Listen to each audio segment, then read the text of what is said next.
living your story right now, in this moment. You know, no two stories are alike. We are all unique. We all have a different lens through which we see the world. We all have something to contribute, to share, to be. That uniqueness takes courage. It's not easy to stand in your truth. It's not easy to let yourself be vulnerable, to be really seen, to be really heard. So many of us hide. So many of us stay hidden. So many of us make the choice to step forward, to own who we are, to own our stories, to share our voice. The tide is turning. We're moving into a space of deeper vulnerability, courage, authenticity, and love. We're moving closer to greater self-love, self-acceptance, honesty, and empowerment. To get there, to get to that space, means we have to authentically share who we are. It means we have to authentically show up as our true selves. The magic is in sharing who you are. The magic is in sharing your story. That's where this series comes in. Own your voice. Love yourself. Stay true to your story. Dive deep into your vulnerability. Shine in your authenticity. Once you do, there's no stopping you. Stay honest. Stay brave. Stay true to who you are. Welcome to Seek the Joy podcast, the power of storytelling. Our first story for our first episode in this new series comes from Hanan. I feel so honored to share with you her story. Hi, my name is Hanan Vizania, and this is my story of finding my freedom and my joy through the power of my mind, my thoughts, and my self-belief. My story starts as a little girl born in a tribal community in the country of Yemen. For those who don't know where Yemen is, it is to the west of Oman and to the south of Saudi Arabia. And I was born in a society that celebrated the births of males and dreaded the births of females. My parents wanted a boy so badly, but they got a girl for the third time. And to make it worse, I was a girl who liked to ask why often. When I was 6, I moved with my family to Detroit, Michigan. And even though we were in a different country, my parents still practiced the religion and the traditions of back home. My parents, however, struggled to adapt to the changes that came with moving to a new country, especially how their children's view of the world would change and become so much different than theirs. And I was that child. I was the black sheep of my family. And by the age of 10, I was already wearing the headscarf, the hijab, and the abaya, which is a black dress that covered everything that the abaya or that the hijab didn't. This was by the age of 10 years old. And around 12 years old, I started noticing the unhealthy fears my parents had about other people's opinions. There were fears of something happening, something bad happening to their children. The fear of hellfire, the fear of the devil. There was so much fear. And that fear caused my parents to have a lot of anxiety, depression, and it was reflected on us, the kids. My parents' fear caused me to dislike the life I had and to seek for a better one. My parents were quite strict. They never let me hang out with friends outside of school. I was unable to express the thoughts in my head that contradicted my parents' beliefs. I was unable to express myself through the clothes I wore. I was unable to read books that opened my eyes in front of my parents but also contradicted their beliefs. They made sure I wore the religious garments. They monitored what I watched on TV and the books that I read. And most of all, I noticed the difference in treatment my family, as well as society, treated females versus males. I was never allowed to ride a bike because it would break my hymen. My mom, sisters, and I did all of the housework through the cooking, cleaning, everything in between. And keep in mind, by the age of 14, I also had two younger brothers who were close in age, one a year difference and the other about 3 years. And while my brothers were expected to be the men of the house after my dad, the women were expected to cook, clean, get married, and have children. I had no other options available to me but that. And at 14, I started protesting. I stopped doing chores. I refused to do chores until my brothers contributed as well. I started questioning why I wore what I wore and why other people didn't. I started questioning the religion I was raised with, and I started exploring other beliefs. I was also constantly comparing my life to the lives of others. I killed my self-confidence, my motivation, and my ability to see myself as happy. And me exploring different beliefs and wanting to learn about different ways of living and expressing that caused a lot of arguments with my parents and while my siblings watched. And I believe that caused a lot of sibling resentment. And I was the only one that voiced my opinion. And because of that, my father started getting stricter, and he put my siblings and I in Quran school during the summer on the weekends. And while they hoped it would calm my curiosity and questioning, it actually raised more. I remember at 16 in Quran school, and my sister asked my female teacher a question about a feminist topic in the Quran. And despite my sister's questioning and the teacher's attempt to answer that question, she was not able to answer that question and inevitably shut my sister up. And that pissed me off and fueled a fire in me. Unfortunately, that fire led to a lot of massive depression, anxiety, low self-esteem, social anxiety, hopelessness, and at one point, suicidal attempt. I felt trapped. I felt trapped in a world I didn't belong. I had beliefs that contradicted everything and everyone that I was around. And I found my solace in the books that I read and in the online community that I became a part of. I found it in meeting a big online community of ex-Muslims who experienced similar things to myself. I couldn't hang out with my friends, so I found my friends and my people in the online world. And it was through that I discovered The Secret when I was 16. And this was in my darkest times. I started reading and watching more about the law of attraction because what else did I have to do? I was stuck at home, unable to do the things and go to the places that I wanted to. I was restricted, and I wanted to express myself to my own limits, and I wanted to bloom. And through implementing the law of attraction, I was able to pay attention and recognize my self-limiting thoughts and beliefs, and recognize that the beliefs that I had now, or have ever had, were of my parents and not so much mine. And once I recognized that, I took full control of it. And I began to recognize that I was not a curse. I was not a curse set upon my family. I was an inner light wanting to express itself. A positive feeling that wanted to express itself in a world where it's constantly shot down. And by the time I was 18, I had already faced multiple death threats, ostracization, being called the devil, whore, slut, simply because I was a girl who desired for more in a world where girls' curiosity is the devil's playground. It was through my mindset work, my online community, and the belief in myself and my ability to create the world I wanted, a world where I was fulfilled, happy, and most of all, free. By the age of 19, through using and harnessing the law of attraction and the infinite energy around us, I manifested getting accepted to a university 3 hours away from home, which was not too close and not too far, a job on campus, and enough grants, scholarships, and loans to get me through the 3 years that I needed to. I realized right then that I had one control of something in my life. Even if I felt like I had no control externally, I had control of my mind. And that was the beginning of my freedom.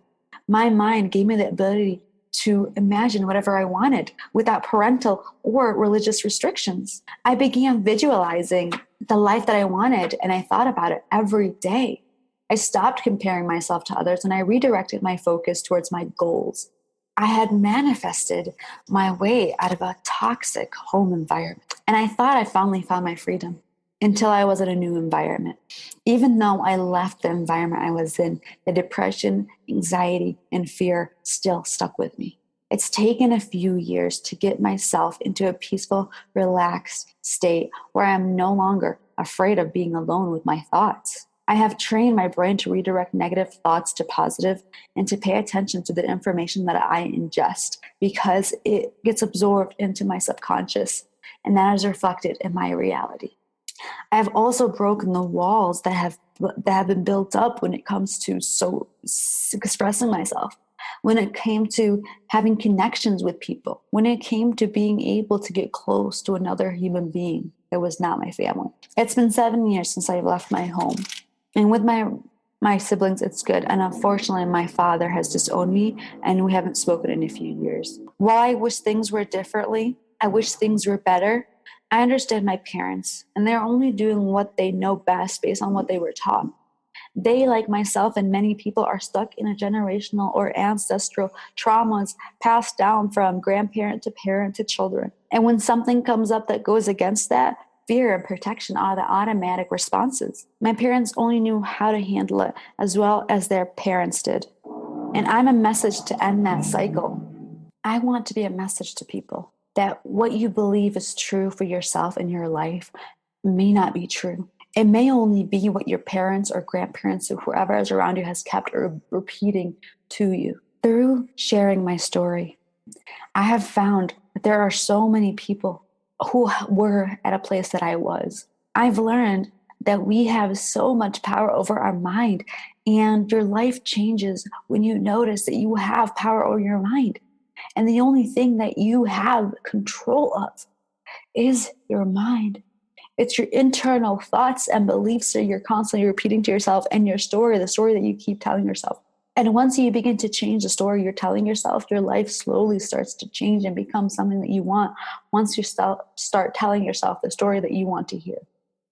And my biggest dream is to allow people and give people the chance to recognize the power within them they did not previously recognize, or the light within them that as children was turned off. My dream is to cultivate an online community where people who feel rejected externally can feel accepted in this online world. Because in the online community, we find our people that are not around us in our physical world. And my dream is to be able to give people that power and help coach them to become their highest self.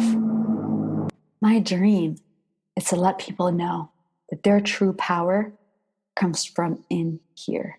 It comes from their brain, their thoughts, and their desires. And when you fully allow your mind to empower your heart, amazing things can happen. And this is my story so that I can share with you that I can be someone who went from a very, very dark place where everyone picked my decisions, picked the direction of my life.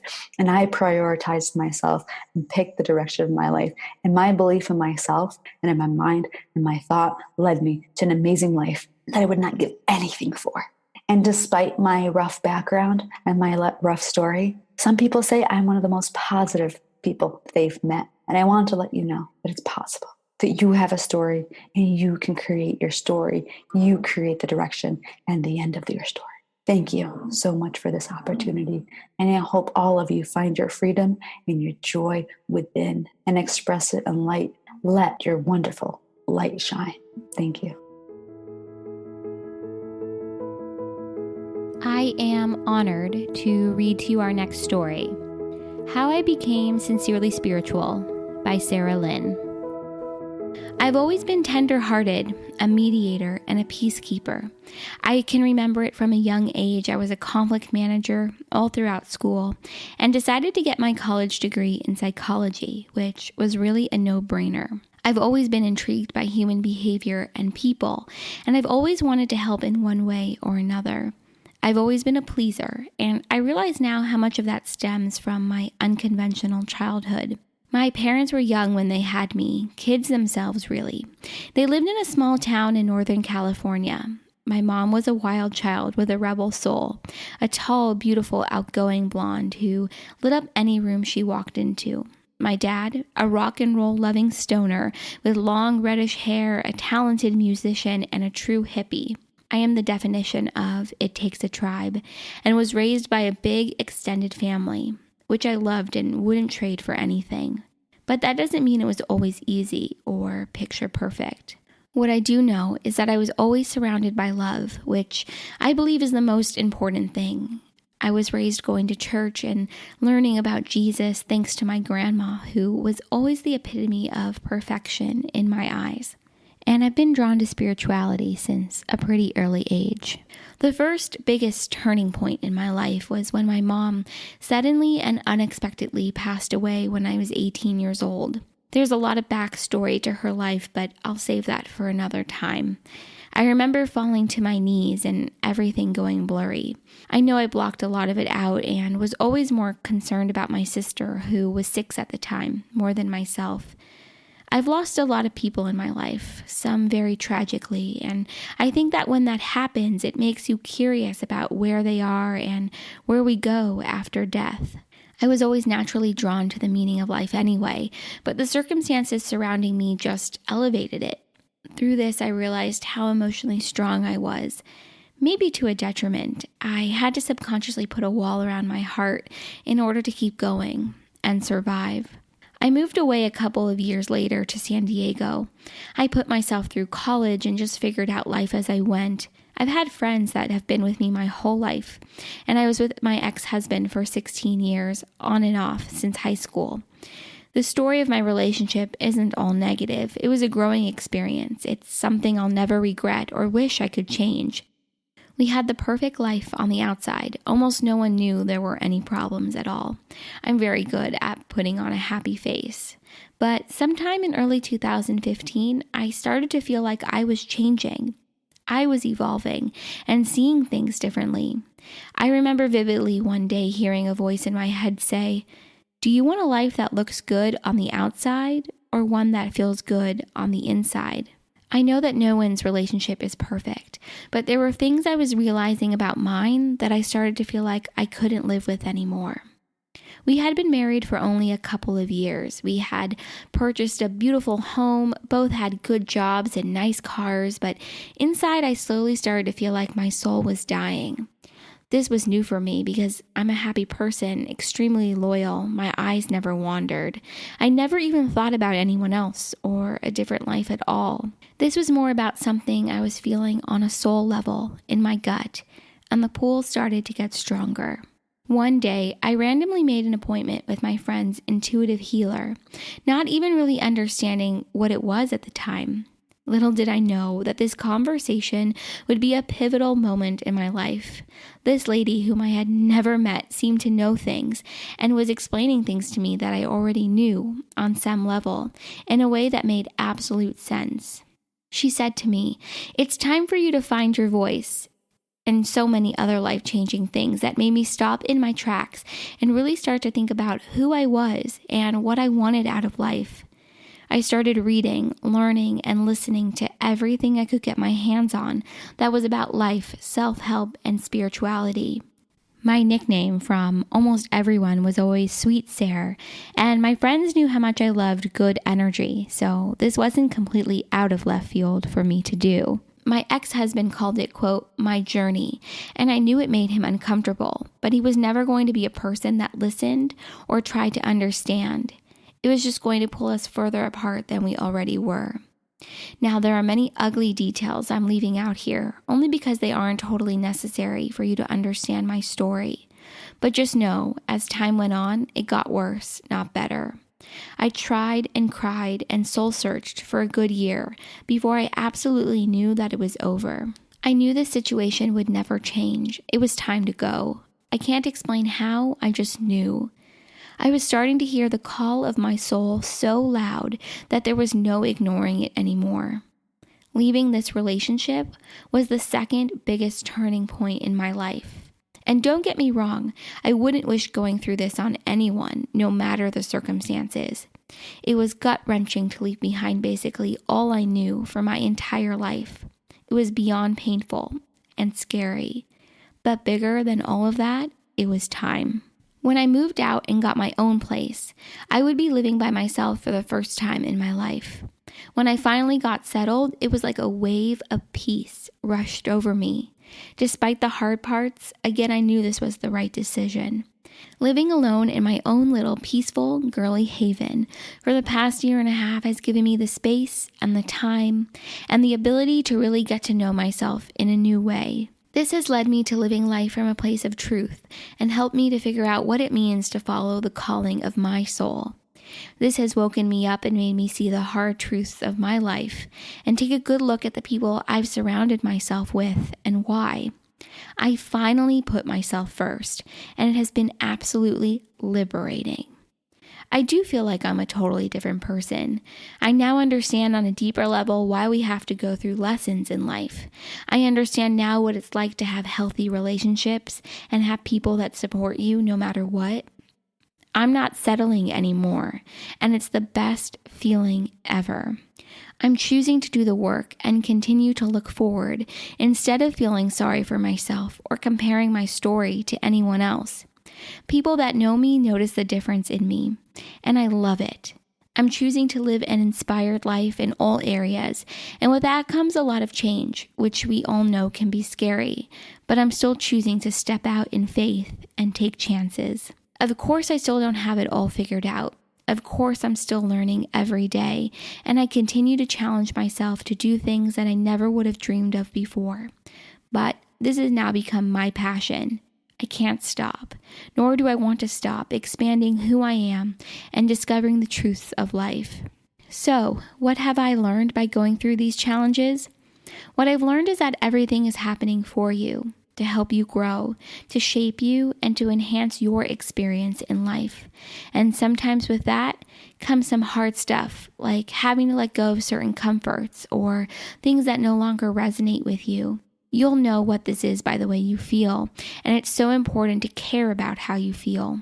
I know that who we are is a soul having a human experience. We are all one.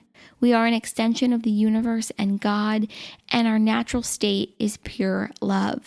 We are here to learn and grow and continue to live our truth and find our gifts so that we can share them. I know that it's never too late to start over or make a different choice if the path you're on isn't working anymore. Trust yourself and listen to your intuition above all else. We have the power over how we choose to view life and our circumstances. We are co-creators, and we are here to make a difference, to find our voice and speak our truth. It doesn't matter what anyone else thinks. People will never totally be able to understand things through your unique perspective. But the clearer you get, the less that will matter. We are all vibrating at a frequency that will naturally attract the people and situations to you that match wherever you are. This world can be tough, but if we just continue to be seekers of knowledge and open ourselves up, we will learn that we have all of the answers already. Everything you need is inside of you. It will never be found looking outside yourself. So, my hope and biggest dream is to inspire others, to know that you are always supported, you are always loved, and you are never alone. You are strong enough to make it through whatever life has in your path. And in being vulnerable and sharing our stories, we can give others permission to do the same. Nothing about life is perfect. It's all about learning from what you go through and being introspective enough to ask, how can I continue to be the best version of me? And what is this trying to teach me? No matter what you face, you have the choice and the power to keep choosing love and hope and happiness, and I hope you do. Sending you so much love, Sarah. Our last story for today's episode of Seek the Joy podcast, The Power of Storytelling, comes from M. Keen. I'm honored to share her words and her story. Hello, good evening, good morning. Whatever time you're listening, hello. I'm so happy you're here. My name is M. Keen. I'm a yoga teacher and a writer living in Cleveland, Ohio. I'm super excited to be a part of the Seek the Joy podcast. I'm an avid follower on social media. I love what you're putting out there, so thank you so much, Sydney, for having me be a part of what you're up to. I feel really happy to be here. I've been thinking over the last couple of days what I wanted to talk about in regard to sharing my story and talking about joy and how it has shown up in my life. And what has very strongly come to mind is that there are two very distinctive mindsets around joy. The first being, joy is something that will either come to me or it won't come to me. Here I am, just sitting here waiting. Come on, joy, any day now. Feeling envious of the people who just seem to have been born with effortless happiness flowing out of their pores with zero effort on their end. Man, I wish I was born happy like her.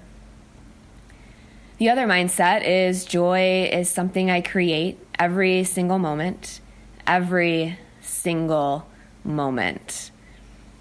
Not when it's easy, not when I'm hitting every green light on the way to work, not when my boyfriend makes me a delicious breakfast in bed. I'm not saying joy doesn't take up a lot of real estate in those moments, because it absolutely does. I call these moments bliss, easeful joy. But joy can be found in the traffic jams and the arguments, the conflicts and confusion. There is so much of all of that. And even right now, as I sit talking to you, I'm looking at my wall and I see that one of my pictures that I hung is very crooked. And for a minute, I'm like, damn it, I suck at hanging things. Everything I hang is always crooked. But I'm looking around and I can think, damn, that's a beautiful photo. I'm so glad that I have something like that to hang in my apartment. I have a beautiful space. I'm so grateful. Every moment we are alive and breathing, we are living in duality, standing in the middle of two realities to live in, and this is very important to realize. The accessibility of happiness is so much greater than we even realize until the moment we decide to really see it.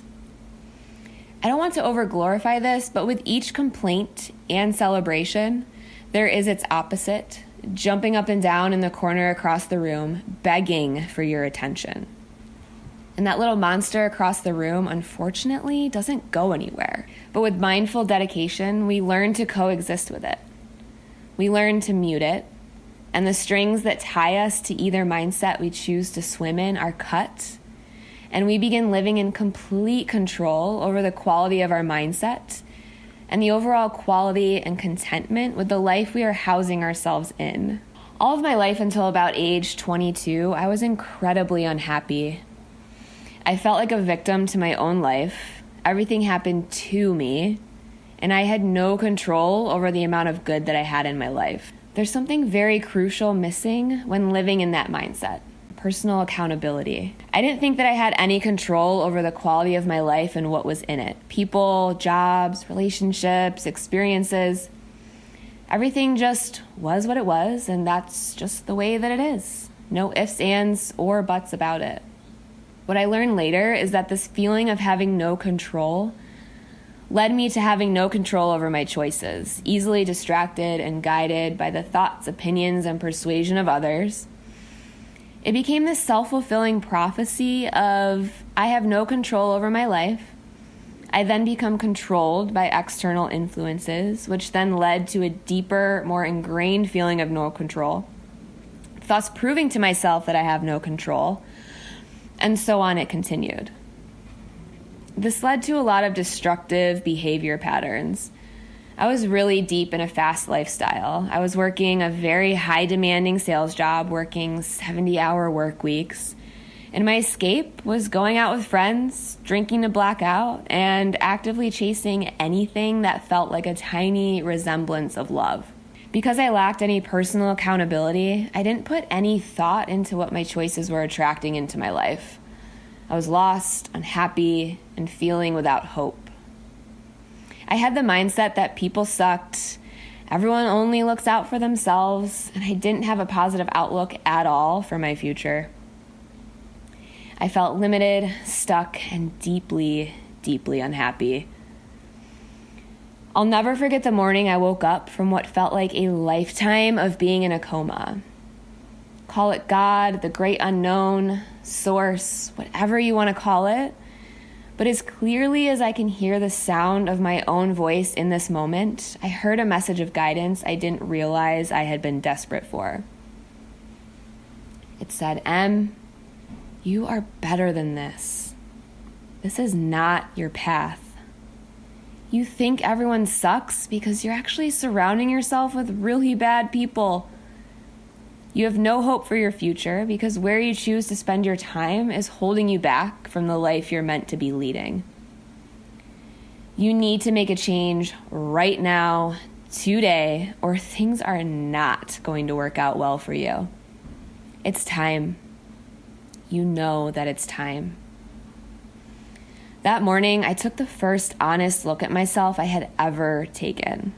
It was not easy. It was messy, uncomfortable, and very disappointing. I chose to listen to that voice. And for the following 2 years, I went through a period that at the time felt like utter and complete loneliness. I took a look at each person that made up my inner circle. Who are they? What choices do they make? Do I want to be anything like them? Do they inspire me to be a better person? Where am I spending my time? The answers to these questions led me to walk alone. For 2 years, I felt like I had no friends because I actually didn't. But those friends weren't really my friends to begin with. They were never looking out for me or having my best interest in mind. The fact of it is, I had been alone for a long time and was so veiled by the parties, alcohol, and wild lifestyle that I never even realized it. It was hard. It was really hard. And it would have been easy to stick to the road I was on. It's easy to let parts of you deaden. It's easy to live blindly, not taking accountability for the way your life is. It's easy to play the victim card. So, moment by moment, day by day, I made better choices. I stopped going to bars. I stopped drinking. I became hyper selective in who I chose to spend my time with. Something really crazy started to happen as I grew consistently unwavering in my pursuit of a quality life. The more positive choices that I made led to more positive experiences. I slowly started to meet some really incredible people who were living their life the same way. I was starting to find and build my tribe. I started practicing yoga, meditating, and taking care of my mind and body. I met a girl who opened my eyes to what life can look like when you are intentional with every breath. Shout out Laurel Harrington. Love you, girl. I was curating joy every day. I was building my tribe, and more importantly, I was building my life. Fast forward 7 years later, and it's hard to believe how far I've come in my own mind. Absolutely everything in our life is a choice. Show me where you think you're stuck in your life, be it a relationship, job, or circumstance, and I'll show you where you're holding on to fear. Fear of failing, fear of being alone, fear of, what if what I'm feeling about this relationship is wrong? What if things really aren't that bad and I'm just being negative and things will eventually pan out just fine? Through these last 7 years, I've been slowly collecting my truths. Who am I really? What are my values? How do I show up for others? In these truths, I'm able to observe when I'm staying on course toward the life I want to lead and when I'm going astray. There are a lot of opportunities for distraction, confusion, and reasoning with ourselves when faced with temptation. I am very much a work in progress, and that work never ends. This is a lifelong journey to explore the inner workings and capabilities of a mind. What I found helpful along the way are a few non-negotiables that have become my shield. These are things not up for debate. When faced with the confusion of option A or option B, with this way or that way, my non-negotiables ensure that I stay headed in the direction I want my life to go and keep me protected from being persuaded into the never-ending temptations, both subtle and large.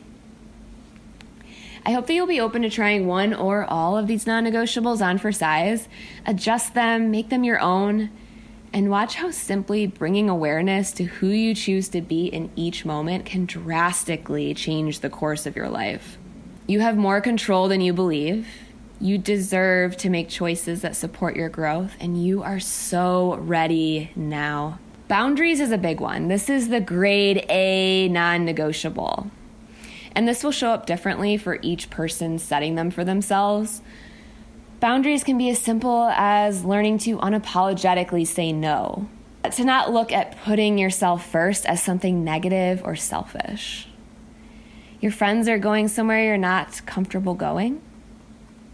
There's a toxic conversation you've been invited to engage in. Someone is treating you in a way you do not want to tolerate. Say no. Don't go to the party. Exit the conversation. Tell someone what you will and will not stand for. You are your own gatekeeper and guard dog. If you don't respect who you are and what you value first and foremost, no one else will, and you'll continue to feel like a rug in an entryway getting walked over and dirt smeared on for the rest of your days. Grab a piece of paper. Write down what you value, what things bring you joy, what make you feel impactful and motivated. What kind of people make up your dream tribe? Who do you see yourself being for others? How do you hope to leave an impact? Write all this down 20 times, 100 times, until the picture of who you want to be and how you want to live are so clearly defined as undeniable truth that those moments of living in duality, this option versus this option, become less conflicting as the yes and the no become obvious. The next non-negotiable is curiosity. To be in a constant state of wonder is to be in a constant state of learning, is to be in a constant state of growing and evolving, and so on it goes. Regularly throughout the day, every day, I'm checking in with myself with intense focus. This practice gets exaggerated in moments of stress, anxiety, and angst. Okay, Em, you're feeling a little uncomfortable. How are you letting this affect you? How are you showing up for your closest people when you're not feeling your best self? Are you making your problems other people's problems? What energy are you putting off right now? How can you shift? When I catch myself not being my best self or feeling impossibly deep in doubt or confusion, I own up to it to the people I trust most. This looks like, hey, I realized I was not being my best self back there. I was feeling pretty frustrated about X, Y, and Z, and I really let it get the best of me. Sorry I showed up for you in that way. With conversations like this, I am able to grow because I've enrolled someone in an opportunity to be better within myself and have the support of a loved one reminding me that I am supported in my growth.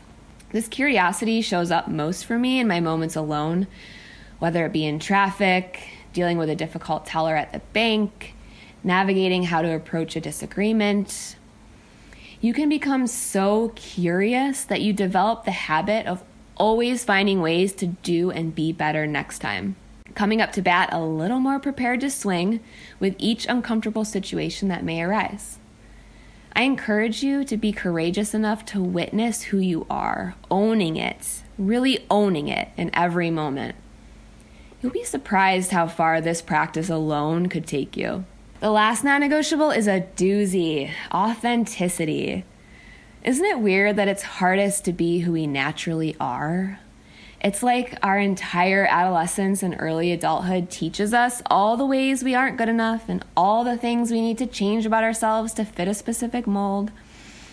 Then as we gain awareness and we go through the process of unlearning all the ways we aren't enough as we are and relearn who we actually are and that is perfectly enough.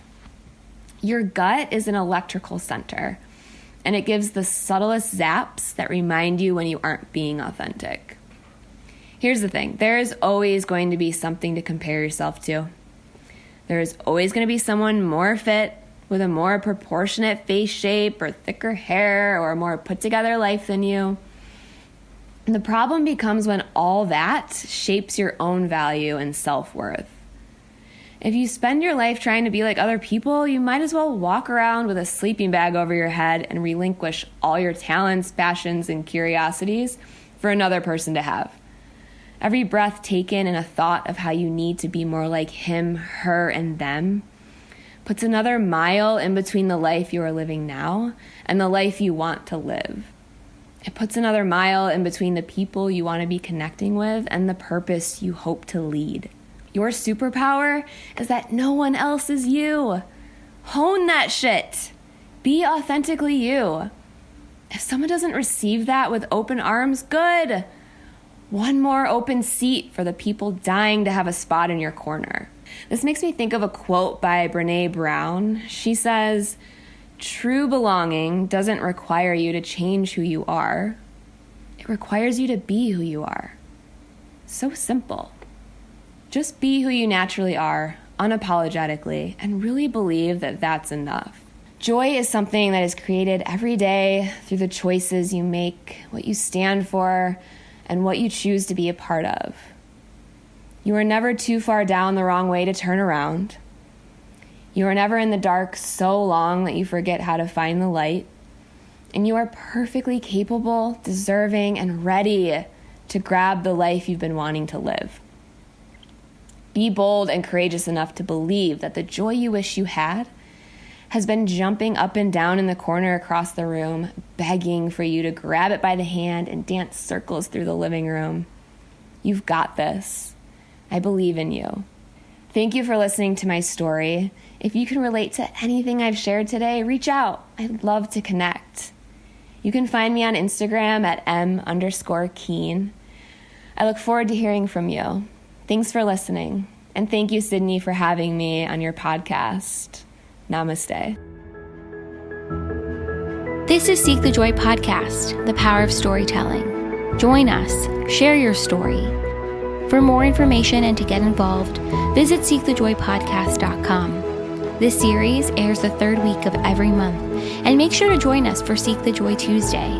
Until then, thank you for your honesty. Thank you for your bravery. Thank you for your joy. Thank you for being here, and thank you for listening.